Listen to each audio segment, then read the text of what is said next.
Hi everyone. So Kyle and I just finished up working with Coconut Gallery, and now we are staying with a friend of mine named Rick, and this is his place. Right here, let me bring you in. Say hello, Kyle. And right now we're in the process of organizing our stuff for a hitchhike. We're trying to get down to Wellington. Rick and I met on the highway. He was hitchhiking, needed a ride, and I stopped and picked him up. He told me all about this film that he's working on called Druglawed. It was really fascinating. He offered for us to stay at his place when we were done in Workworth. So we came here, and we've been here for a couple of days now. We wanted to do an interview with Rick to help promote his film. Rick, tell us more about yourself.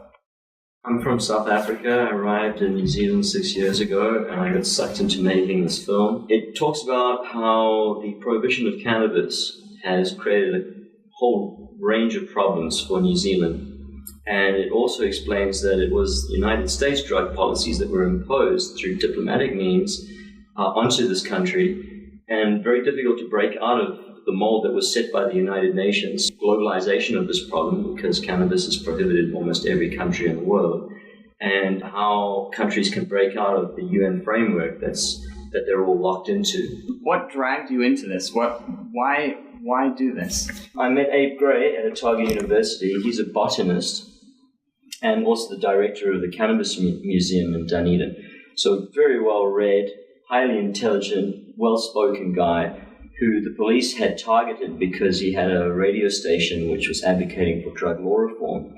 And they launched this huge operation against him involving a dozen undercover operatives who were enrolled at the university, posing as students. And he posed no danger at all to society. In fact, he fulfills all of the criteria that you would have of an upstanding citizen. You know, he's well-educated, he's doing a good job, he's a lecturer at the university, he's a family man raising his 2 kids. He's not harming anybody, yet the police spent hundreds of thousands of dollars, if not millions of dollars, to try and bring him to their version of justice. And I thought, well, this is an interesting story. And I started building on it, and it expanded and expanded and expanded until we'd gone to Australia to film professors in Australia and former law enforcement officers who formed a group called LEAP, Law Enforcement Against Prohibition. Visiting professors would come and meet me, and I just thought this is much bigger than I ever expected. And eventually, after 5.5 years, it's now almost complete, and we're ready to let it fly. What's your dream of this video? What 1 do you hope it million will accomplish? views. If I hit 1 million, I'm satisfied. So help me do that. You know, like me on Facebook, spread the message, follow me on Twitter, and subscribe to us on YouTube. This is all over. What's your next project? The next project is a sequel which will probably be filmed in Uruguay. They've recently legalized cannabis, and the state is now the provider and regulator of cannabis, whereas before it was the black market, which is the essence of the problem. So I want to go and find the solution. Now that I've identified the problem is arresting and attempting to curtail the use of cannabis, which seems to result in its use increasing.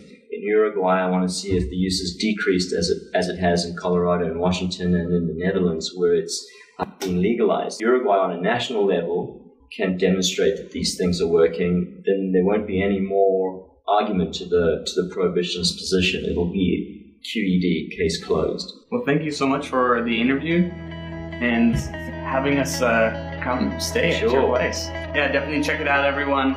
It's very interesting. It's well worth your time to look into this.